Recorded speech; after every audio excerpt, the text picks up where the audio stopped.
President Donald Trump's announcement of a complete and total ceasefire between Israel and Iran did not come from a vacuum, and it wasn't manufactured in a conference room with some diplomats reading from UN talking points while sipping espresso and murmuring about de-escalation. This actually came hours after a decisive and devastating US air campaign that obliterated key portions of Iranian nuclear infrastructure. The legacy media, predictably, rushed to frame it as dangerous, unilateral, and reckless, because to them, anything that doesn't involve groveling to foreign despots or selling out our allies for photo op is unacceptable. But let's be honest, this ceasefire only happened because Trump forced Iran into a corner.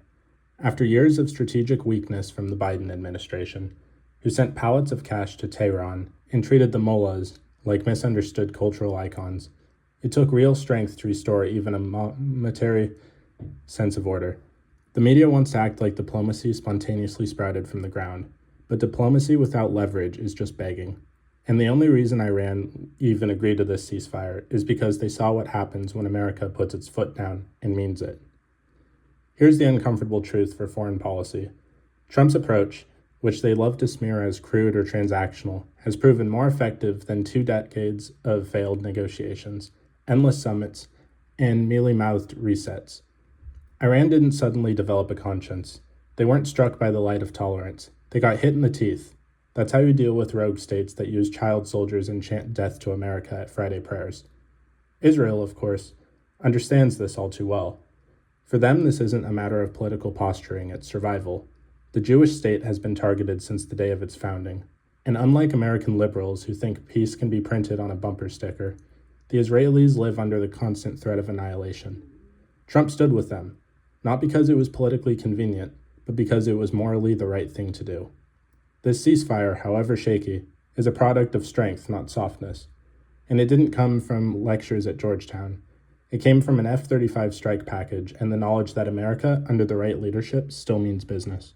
Within hours of the ceasefire announcement, Iranian proxies, likely Hezbollah operatives or IRGC-coordinated militias, fired rockets near the Israeli-Lebanese border. The ink wasn't even dry, figuratively speaking, before Iran showed its hand. They had no intention on keeping the deal. So let's stop pretending this is surprising. Iran has never honored a ceasefire or a treaty unless it's convenient for them, and even then, only until they regain the upper hand. The regime operates on deception, delay, and religious absolutism. The left, of course, immediately blamed the Israelis. Somehow, in their twisted moral framework, Israel defending itself from state-funded terror makes it the aggressor. And don't expect consistency. These are the same people who would cheer if Hamas were invited to speak at Berkeley. The violation of the ceasefire underscores the fundamental flaw in peace by paper agreements with ideological fanatics. Iran doesn't see coexistence, it sees domination. This isn't a negotiation between two rational actors. It's a negotiation between one nation that wants to live and one that wants to wipe it off the map. Here's what the Western foreign policy elites refuse to understand. Peace in the Middle East isn't a matter of rhetoric, it's a matter of reality. The left has spent years talking about root causes, economic despair, and Western imperialism as if the reason Hamas launches rockets is because of some vague socioeconomic grievance instead of unrelenting Jew hatred and Shia expansionism. Iran's regime isn't composed of misunderstood revolutionaries. It's ruled by theological despots with an apocalyptic worldview. The minute they sense weakness, they pounce. That's why appeasement never works. That's why Obama's nuclear deal was a disaster. That's why Biden's administration's failure to respond to Iranian aggression emboldened the very behavior we're now watching unfold.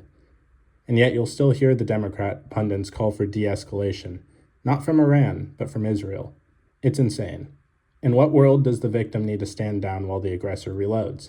That's not peace, that is surrender. And America should never be on the side of surrender. President Trump's blunt reaction to the violated ceasefire, saying they don't know what they're doing, wasn't only accurate, it was long overdue. For too long, American diplomacy has been dictated by career bureaucrats more concerned with earning invites to international conferences than actually defending American interests or global stability.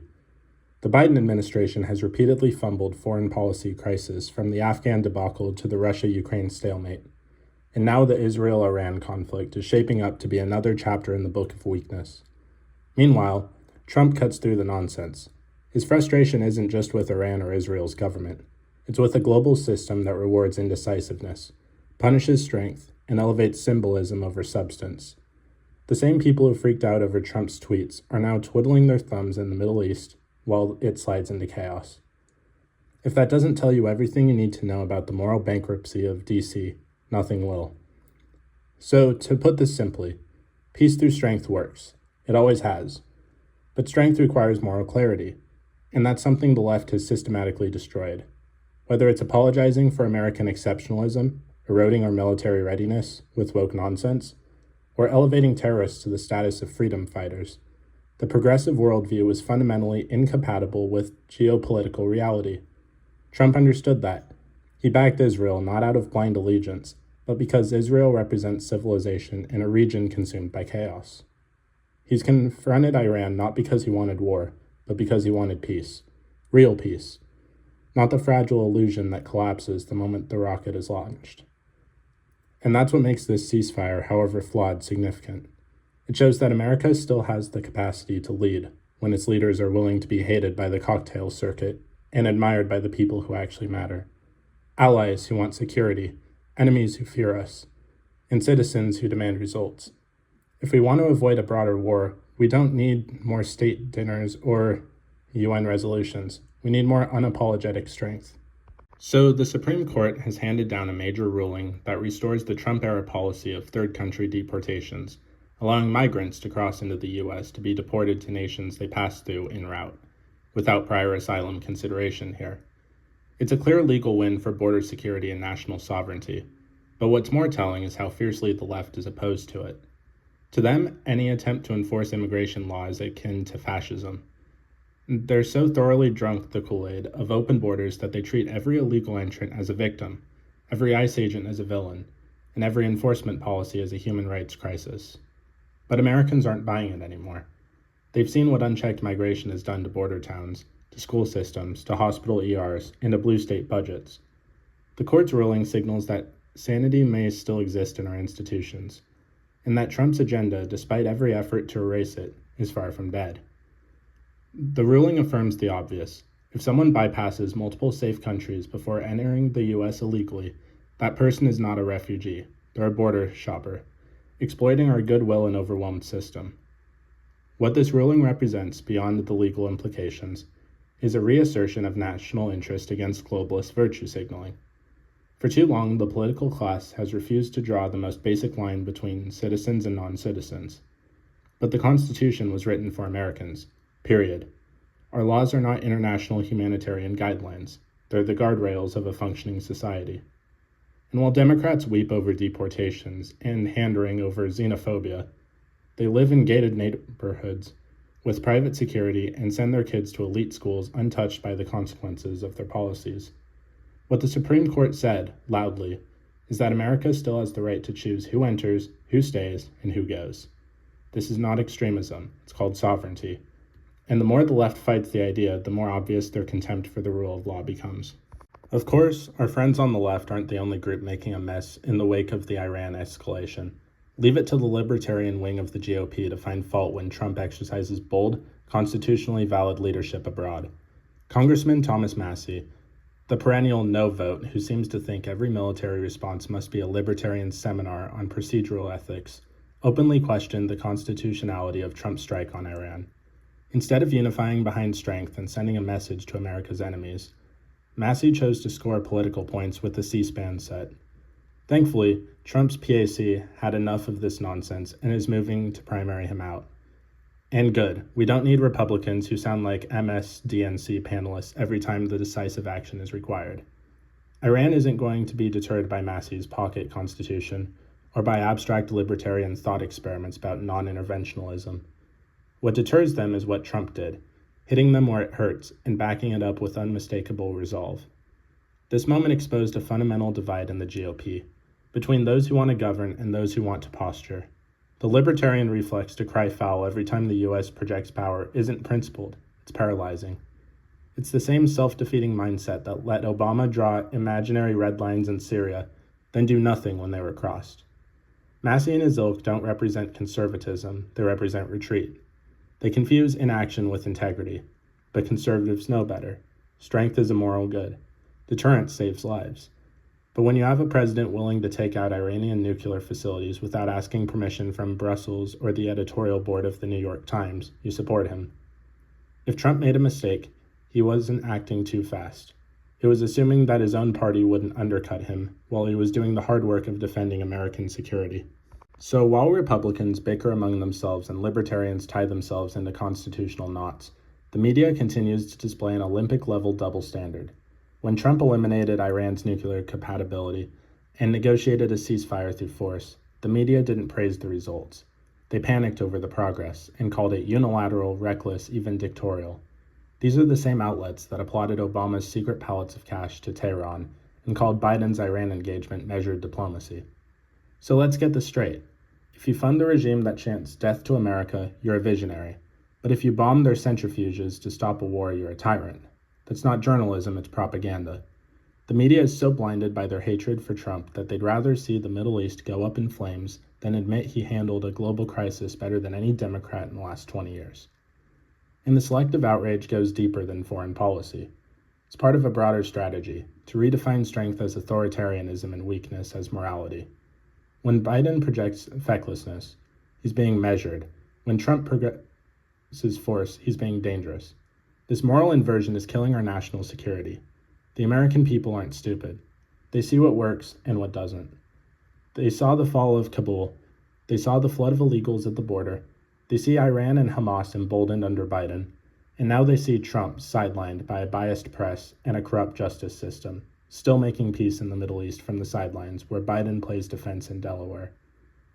They press can spin all they want. They can scream about norms and processes and chain of command. But at the end of the day, Trump got results. And if that makes the professional class uncomfortable, good. Maybe they'll learn from the results, not rituals, or what leadership is supposed to be about. In the immediate aftermath of President Trump's precision strike campaign that crippled Iran's nuclear ambitions and forced a fragile ceasefire, the Biden administration didn't celebrate victory. They whined about reckless unilateralism. Biden's team, still fantasizing about multilateral love-ins in Geneva, accused Trump of endangering regional stability, as if stability was even remotely possible with a nuclear-armed Iran, funding terror across 4 continents. It was the usual Democratic playbook. Avoid accountability, refuse to take sides, and moralize from a position of absolute weakness. The irony? Trump's strike probably did more to prevent war than anything the so-called international community has done in decades. But that's irrelevant to Biden's handlers. They weren't concerned about results. They were concerned about being invited to the next G7 photo op where everyone smiles politely while doing absolutely nothing. This is the same administration that funded the Iranian regime, then acted surprised when Iran used that money to build missiles. These people aren't foreign policy strategists. They're globalist interns with Ivy League degrees and zero connection to reality. So while Biden's White House tried to walk a tightrope, simultaneously not supporting Trump's moves while also trying to avoid appearing sympathetic to Iran, key Democratic leaders went full mask off. They called for congressional investigations, accused Trump of violating the War Powers Act, which is a laughable claim, and demanded that the U.S. re-engage in diplomacy. So in other words, they want to go back to appeasing tyrants, bankrolling jihadists, and stabbing Israel in the back. Let's not forget, this is the same Democratic Party that opposed moving the U.S. Embassy to Jerusalem, that sat quietly by while Hamas bombarded Tel Aviv, and that now acts shocked when Iran violates a ceasefire Trump brokered under the threat of force. They're incapable of admitting that peace requires strength because their worldview is built on academic theory, not human nature. Evil exists, it has a flag and a state, and its capital is Tehran. Pretending otherwise isn't noble, it's suicidal, especially if they have a nuclear weapon. As the Iran-Israel ceasefire strained under pressure and militias began testing the boundaries again, CENTCOM placed U.S. troops across Syria and Iraq on high alert. In some cases, limited Marine developments were activated to assist ICE and National Guard operations in lawless urban zones like Los Angeles, where protests over immigration enforcement escalated into violent chaos. This is the fruit of decades of globalist negligence and domestic cowardice. We're now in a world where U.S. troops have to prepare for threats both foreign and domestic, not just because of foreign adversaries, but because the radical left has dismantled the institutions that once held our country together. The border is overrun. Cities are ungovernable. Sanctuary policies have turned states like California into open-air staging grounds for illegal crossings, cartel smuggling, and violent resistance to law enforcement. Now, Democrats cry foul when Marines are deployed to help ICE agents clean up the mess their own policies created. What do they expect? Should we send social workers with clipboards to handle cartel runners and fentanyl traffickers? This isn't just a national security problem, it's a crisis of identity. The left has turned immigration into a moral performance instead of a policy issue. They celebrate lawlessness and demonize order. They tell Americans that enforcing immigration law is racist, while claiming foreign terrorists deserve due process. Meanwhile, they push for mass amnesty, legal representation for illegals at taxpayer expense, and the complete dismantling of ICE. And when things spiral out of control, as they inevitably do, they feign ignorance and blame the people trying to restore order. The deployment of troops is not a symptom, not a solution. It shows how broken our political system is. Trump understood that you can't have national security abroad if you don't have law and order at home. That's why he treated the border as a front line. That's why he stood up for ICE and Border Patrol. And that's why the left fears him, because he makes them confront the consequences of their own ideological rot. While America grapples with internal chaos and Iran pushes the boundaries of the ceasefire, the United Nations has chosen, unsurprisingly, to do what it does best: condemn Israel and posture against American interests. As Israeli intelligence shared fresh evidence of Iranian violations, the UN began debating whether to impose new sanctions, not on Tehran, but as a precondition for further inspections. The logic-defying arrogance would be laughable if it wasn't so dangerous. Iran violates ceasefires, funds terror, and builds centrifuges in underground bunkers, and the globalist bureaucrats at the Turtle Bay decide to squeeze Israel instead. This is what global governance looks like: punishing the civilized while coddling the aggressors. The UN isn't neutral. It isn't fair. It's an anti-Western, anti-sovereignty racket that exists primarily to virtue signal and issue meaningless declarations that the world's worst regimes ignore entirely. And don't forget, these are the same international elites who cheered the Iran deal when ignoring Iranian missiles with "Death to America" painted on their fuselages. They praised Obama for de-escalating, while Iran destabilized every country it touched. Now they're wringing their hands over Trump's aggression, even though his policies have in measurable terms saved lives and pushed Iran back. The world's so-called international community doesn't want peace. It wants consensus, no matter how divorced from reality that consensus is.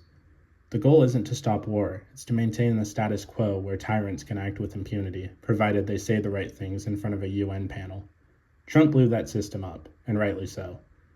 America doesn't need permission to defend its interests or protect its allies. And Israel, the only functioning democracy in the Middle East, doesn't need lectures from Belgium, Norway, or the UN Human Rights Council, which includes actual human rights abusers. It's a sad reality that in the midst of a global crisis, where Iran is pushing nuclear thresholds, Hamas is licking its wounds and planning its next move, and the international order is on the brink of collapse, the Republican Party still can't get out of its own way. Rather than presenting a unified front in defense of Trump's bold, effective action against Iran, we see libertarian dissidents and neocon hangers-on picking at the edges of his strategy like it's an undercooked policy paper. Senate moderates, particularly those who fantasize about 2005-era diplomacy and nation-building missions, are publicly wringing their hands over Trump's lack of consultation with Congress. It's astonishing. At a time when enemies are watching our every move, when strength is the only language they understand, the GOP decides to signal disunity and hesitation. This isn't some arcane procedural issue. They're broadcasting weakness, division, and indecisiveness to regimes that thrive on precisely those vulnerabilities. It's a gift to Iran and a slap in the face to every American who still believes national defense isn't optional. What's even more outrageous is that some of these same Republicans were all too happy to fund endless wars in the Middle East under the Bush administration, only to now claim Trump's targeted, results-driven foreign policy is escalatory. These people don't want peace, they want process. They care more about legislative rituals and media appearances than actually defeating threats to American lives and interests. The neocon wing of the GOP has always had an allergic reaction to bold leadership, especially when it comes from someone who didn't rise through the ranks of Harvard, think tanks, or CFR cocktail hours. Trump took action that saved lives, neutralized a regional threat, and forced Iran to the negotiation table, without a single American soldier deployed into full-scale ground combat. And still, they criticize. Because for them, the real enemy is anyone who challenges their state orthodoxy. These career politicians don't hate war, they just hate not being in charge of it. If Republican dithering weren't enough, the progressive left has used the Iran crisis as an excuse to unroll their tired, dangerous pacifist talking points, demanding diplomacy without preconditions, the end of imperial aggression, and of course, defunding the military. These are the same people who think that calling a terrorist a freedom fighter is a profound act of insight, and that Iran, a theocratic totalitarian regime, should be understood in its historical context, rather than confronted. What context justifies death squads, child soldiers, and nuclear blackmail? These ideological zombies are so far gone they believe America is a bigger threat to world peace than the Ayatollahs, who literally stone women for dressing improperly. Progressive foreign policy isn't foreign policy at all. It's a rejection of national defense, cloaked into pseudo-academic drivel about colonialism and systemic oppression. Their obsession with intersectional equity has led them to treat international threats as domestic grievances. Instead of seeing Hamas as a terror network, they view it through the lens of anti-colonial resistance. That's not analysis, it's delusion. It's no surprise, then, that the response from the left lawmakers and activists has ranged from incoherent moral relativism to outright sympathy for our enemies. They condemn Israel for disproportionate force, but say nothing when rockets rain down on Jewish civilians. They chastise Trump for defending U.S. interests, but had nothing to say when Biden handed over billions in sanctions relief to a regime that killed U.S. soldiers via proxy. These people don't want peace. They want submission. Their version of diplomacy is capitulation. Their strategy is hope, and their tactic is moral guilt. They're not just naive, they're dangerous. Their approach would leave America toothless in the face of rising autocracies. They believe that if we just apologize hard enough, if we just decolonize our State Department and hold enough diversity seminars, the world will forgive us and stop trying to kill us. This is not how the world works. Evil doesn't care about your pronouns. Tyrants don't consult your DEI handbook before launching an attack. Wake up. So this whole thing about being weak, self-loathing, and feminized is a symptom of something deeper. The left's all-out war on masculinity. In an age where courage, decisiveness, and clarity are more important than ever, the left has made it a point to systematically demonize the very traits that have historically preserved freedom. Strength is now toxic. Defense is aggressive. Leadership is patriarchal. And so we're left with a generation of decision-makers who see assertiveness as a character flaw and military action as a trauma response. But the world doesn't pause for your feelings. It rewards strength and punishes weakness. That's why Iran tested the Biden administration early and often. That's why China is watching the Iran situation closely, probing for signs of U.S. hesitancy. That's why Russia moved on Ukraine in the first place. Because when men like Trump leave office, the wolves see an opening. And make no mistake, they're watching. They're watching how America responds, how fractured our leadership is, and how thoroughly our culture rot has weakened the will of our ruling class. This isn't just about foreign policy. It's about a larger cultural shift that seeks to replace virtue with victimhood. Masculinity used to mean responsibility, restraint, and the courage to confront evil. Now it's pathologized as a sickness. Hollywood mocks it, academia condemns it, the government tries to regulate it out of existence. But here's the problem. When the missiles start flying, it's not gender theorists who step up. It's men. Real men. The ones who still believe in honor, hierarchy, and the hard realities of power. The left may pretend that peace comes from empathy and equity, but history says otherwise. Peace comes when the strong make war too costly for the wicked to pursue. And Trump understands this. His foreign policy wasn't fueled by testosterone, it was grounded in reality. And that's why the left hates it, because it reminds them of everything they've tried to erase. The uncomfortable truth that some problems can't be solved with empathy, but must be crushed with force. If America wants to survive the 21st century, it will need to rediscover not just its strength, but the unapologetic masculinity that built and defended this nation from its enemies, foreign and domestic. The public education system in America is no longer merely failing, it has been fully hijacked. What was once an institution dedicated to reading, writing, arithmetic, and preparing young minds for responsible citizenship has become a taxpayer-funded indoctrination mill. The latest example? A middle school in Oregon hosting an all-day LGBT-exclusive pride celebration that barred straight students from even attending. So, to be clear, this isn't about tolerance or inclusion. It's about the construction of a new moral order, one where sexuality isn't a private matter, but a public spectacle used to divide, label, and reprogram kids. These events are not isolated. Across the country, schools are becoming ideological training grounds, complete with drag queen story hours, gender pronoun quizzes, and anti-racism curricula that teach white children to be born guilty and that boys are taught that manhood is toxic. This is not education, it's subversion. It's a hostile takeover of the classroom by activists who treat kids like political experiments. And the worst part? Parents who object are treated like criminals. School boards have weaponized administrative authority to silence dissent, labeling concerned moms and dads as domestic extremists or even terrorists in some cases, for wanting to know why their 10-year-old is learning about gender fluidity before basic biology. The Department of Education under Biden has become a blunt instrument for progressive social engineering. It's not about academic excellence anymore. It's about conformity to a new set of dogmas. Parents are right to be angry.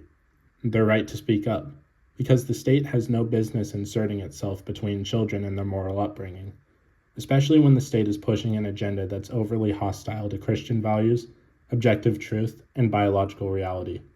The left isn't trying to educate kids, they're trying to own them. They want a generation of students who have been trained not to think critically, but to obey politically. This becomes painfully evident in the left's aggressive promotion of transgender ideology in schools. This isn't about respecting individual students. It's about reshaping society from the ground up. In blue states, teachers are instructed to keep gender transitions secret from parents, to call children by new names and pronouns without consent, and to treat dissent as hate. Entire school districts now include gender-affirming care and health policies, which is code for chemically sterilizing confused kids in the name of progress. We're not talking about adults making private choices. We're talking about kids being encouraged, coached, and celebrated for rejecting their biological reality before they even understand what it means. It's institutionalized grooming under the guise of equity, and if you speak up against it, you'll be labeled as transphobic, possibly fired, and maybe even investigated. So let's stop pretending this is benign. When you teach kids that gender is a social construct, that they might have been born to the wrong body, and that their parents might not be safe if they don't go along with it, you're not affirming, you're indoctrinating. You're planting seeds of identity confusion that leftist activists will harvest for later votes, activism, and ideological control. This is not a compassionate movement. It's a cult. And it's targeting kids because kids are vulnerable, impressionable, and increasingly alienated from traditional structures of meaning, family, faith, and nation. The left knows this, and that's why they flooded the schools, library, and media with trans ideology. It's why corporations put rainbow flags on everything from potato chips to fighter jets every June. And it's why resistance is not only necessary, it's urgent. Because if we don't push back now, we'll lose an entire generation to lies that mutilate the body, fracture the mind, and destroy the soul.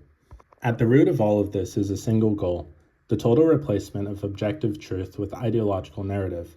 The left has abandoned reality in favor of lived experience, redefined science to preserve politics, and turned language itself into a weapon.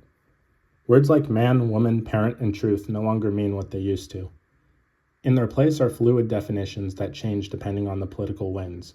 Biology is bigotry, transition is oppression, and moral clarity is now considered a threat to students' safety. The aim is clear. If you can redefine language, you can redefine people. And if you can redefine people, you can control them. This is why school districts spend more time on diversity audits than on math proficiency. Why public libraries host queer theory panels instead of reading hours for children. Why inclusivity always seems to require the exclusion of anyone who believes in biblical truth or basic common sense. It's not about education, it's just about erasure. And this erasure isn't just happening in schools. It's even codified into law, embedded into corporate policy, and funded by our own tax dollars. States like California are moving to penalize parents who don't affirm their child's gender identity. Major universities require students to submit diversity statements just to apply for scholarships. This is the case for me when I apply for my PhD program as well, for the record. Even the military is being twisted into a petri dish of identity politics, where pronoun training is prioritized over physical readiness. All of it flows from the same poison well: the belief that feelings trump facts, that identity is performance, and that truth is whatever the regime says it is this week.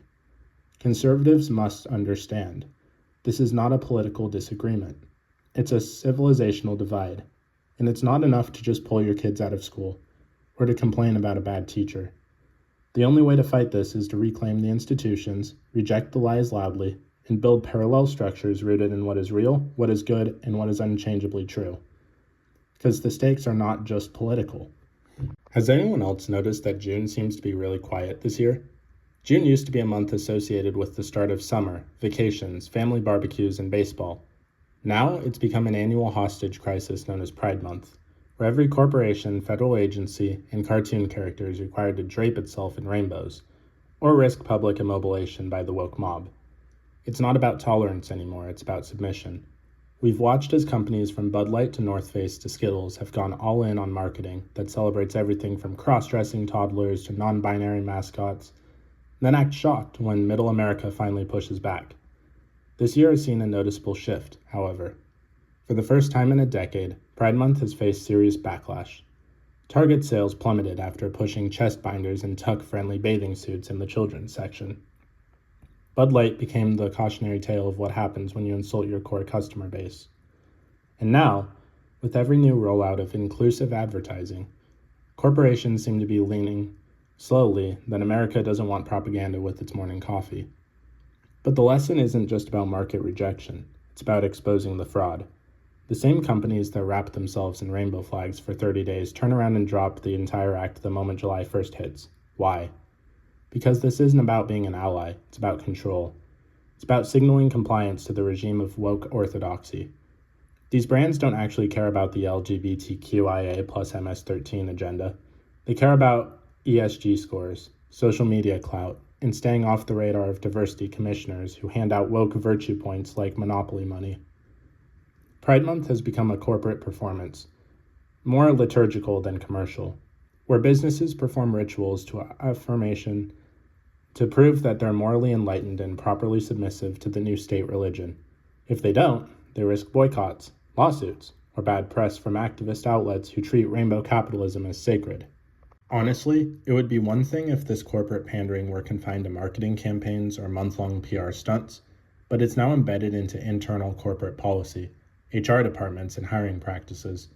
Major companies require employees to undergo diversity and inclusion training rooted in critical theory. Promotions depend not just on merit, but on ideological conformity. One Fortune 100 company recently made headlines for tying executive bonuses to the number of LGBTQ employees in leadership. So think about that for a moment. Actual monetary incentives for identity-based hiring quotas. If that sounds like discrimination, guess what? It's because it is. But the rules don't apply in the left, apparently. In this new cultural economy, meritocracy is oppressive, neutrality is cowardice, and silence is violence. You're either with the agenda or you're a bigot, and bigots don't get raises, don't get contracts, and don't get hired. This is what happens when ideological differences infiltrate capital. The free market isn't free if it's governed by fear. So, let's be totally clear about this. This ideological capture is not accidental, it's been very strategic. The left figured out if you can control the corporations, you can control the culture. And that's why every major tech company pushes pride content on their homepages while censoring dissenting voices. It's why financial institutions like MasterCard are rolling out true name cards that let men pretend to be women, but will freeze the account of a customer flagged for hate speech, which can mean anything from quoting the Bible to oppressing men and women's sports, apparently. Corporations are no longer just businesses, they're cultural enforcement arms of the progressive regime. They surveil, suppress, and reshape public opinion by controlling access to communication, commerce, and social validation. And they do it all while pretending to be moral crusaders. It's not capitalism, it's crony compliance with cultural oligarchy that punishes dissent and rewards obedience. So what we are witnessing basically is the full monetization of identity politics. Every grievance becomes a marketing opportunity. Every minority status becomes a status symbol. Every act of dissent becomes a customer service risk. The left has transformed victimhood into capital and cultural compliance into a commodity. Want to sell shoes? Hire a drag queen. Want to sell insurance? Air a commercial with two men breastfeeding a baby. Want to get government contracts? Make sure your leadership team has enough intersectional checkboxes to pass the DEI audit. The cultural Marxists who once infiltrated academia have now captured the C-suite. They don't need to seize the means of production. They just need to pressure it into bending the knee.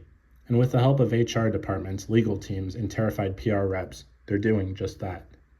But here's the good news. People are starting to notice. Conservatives are finally realizing that cultural power isn't just in Congress or the courts. It's in boardrooms and ad agencies, and they're pushing back. Boycotts are starting to work. Alternative platforms are growing. Parallel economies built on truth, not ideology, are forming. The market can still be a weapon for truth if people are willing to wield it. That means refusing to fund companies that hate you. That means building businesses that don't bow to DEI tyranny. And that means understanding that this fight isn't just about slogans and pride parades. It's about who gets to define reality and who gets to speak the truth. Plus, who controls the levers of American life.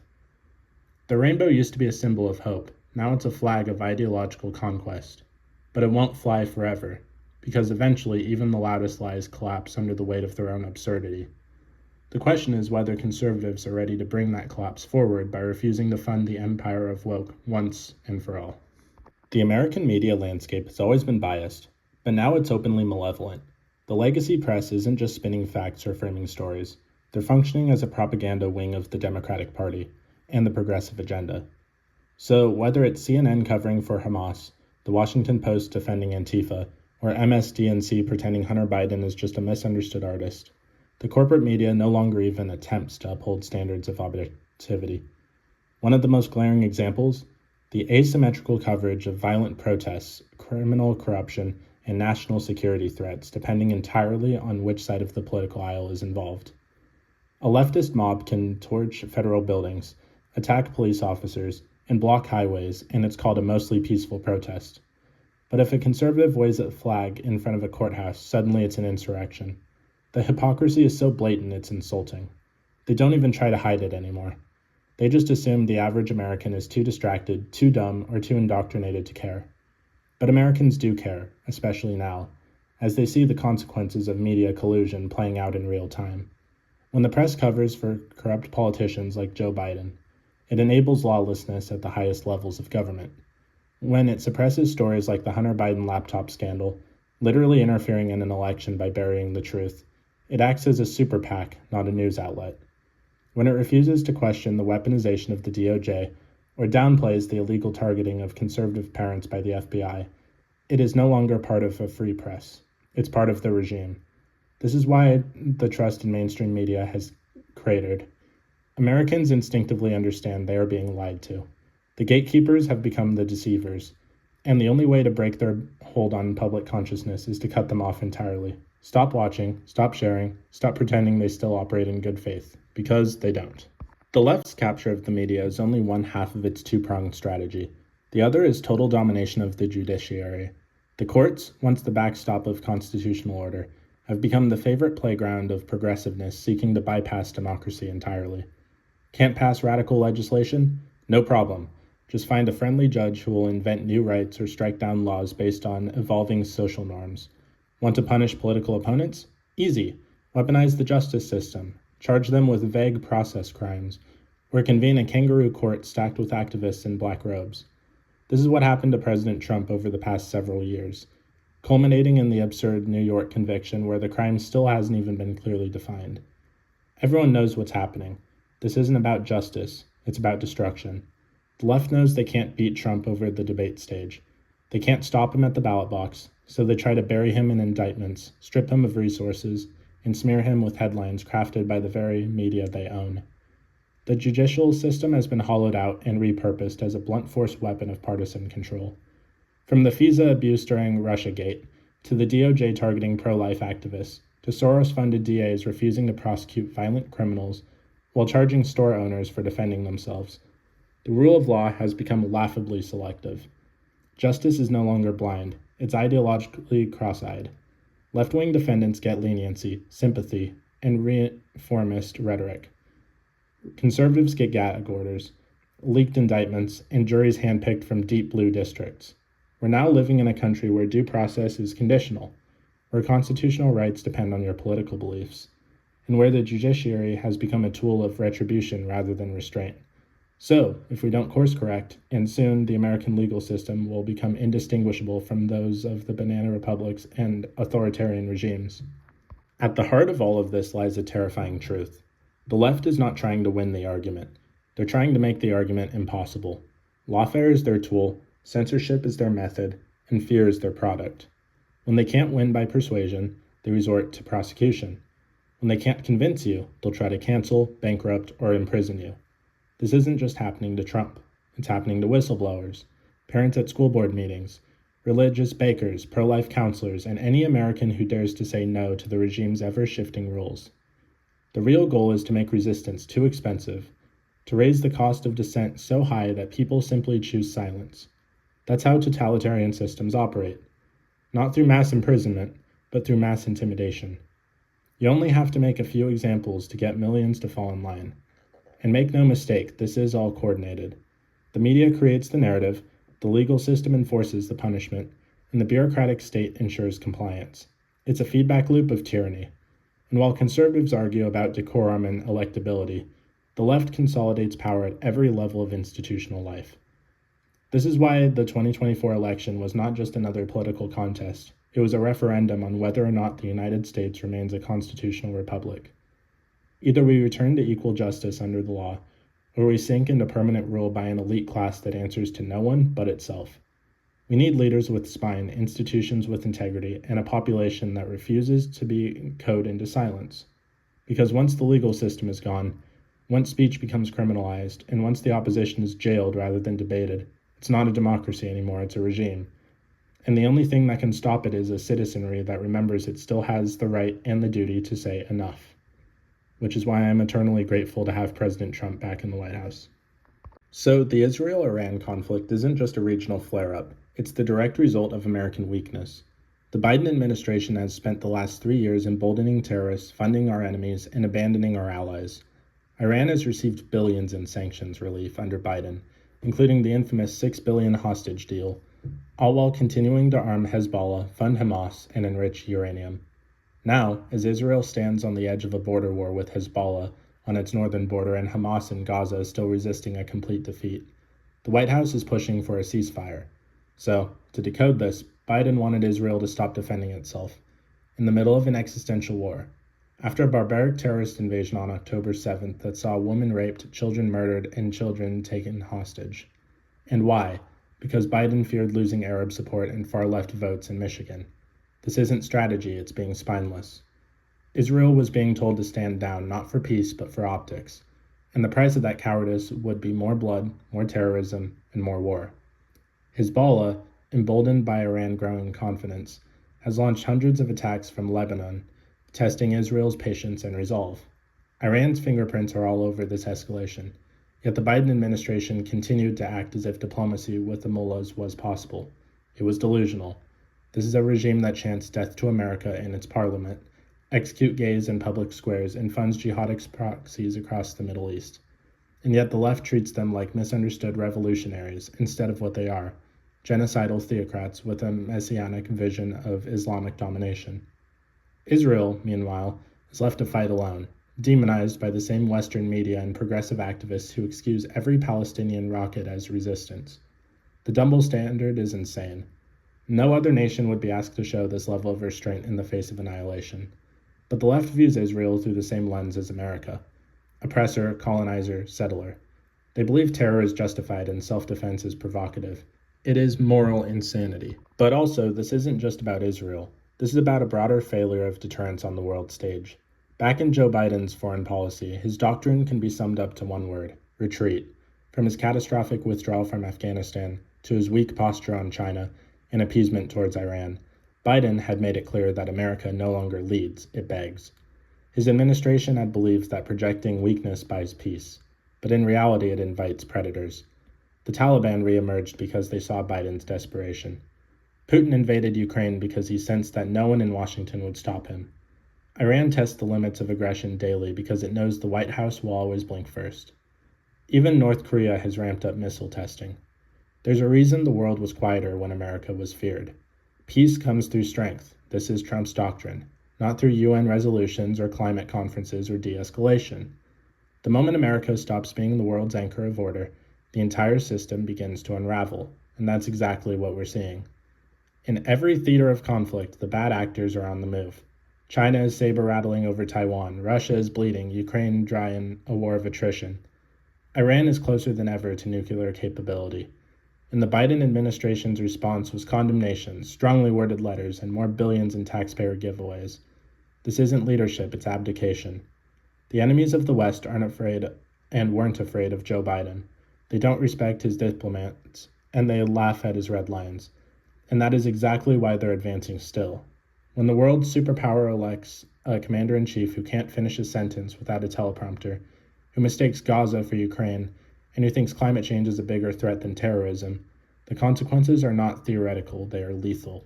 Deterrence is not built on goodwill, it's built on credibility. And under this former administration, that credibility was in freefall. It needs to be recovered by President Trump. So, on the whole, we need to stop pretending that foreign policy is separate from domestic values, because it's not. How a nation views itself determines how it behaves abroad. A country that teaches its children that history is evil, its founding is racist, and its military is oppressive will never stand confidently on the world stage. And that's exactly where we are. The progressive left doesn't just want to dismantle American culture at home, it wants to neuter American power overseas. They believe that if we stop asserting ourselves, the world will somehow become a more just place. But in reality, the vacuum left by American retreat is filled by China's communism, Iran's jihadism, and Russia's authoritarianism. These aren't peaceful, pluralistic forces. They're hostile powers with worldviews fundamentally opposed to liberty, democracy, and human rights. When America retreats, evil advances. And so it is time to say the truth out loud. America must regain its strength, morality, and militarily. We must back our allies without apology, crush our enemies without hesitation, and restore a foreign policy grounded in reality, not utopian fantasies. That starts by electing leaders who understand the stakes, who know that peace comes not through appeasement, but through overwhelming strength. The world is watching.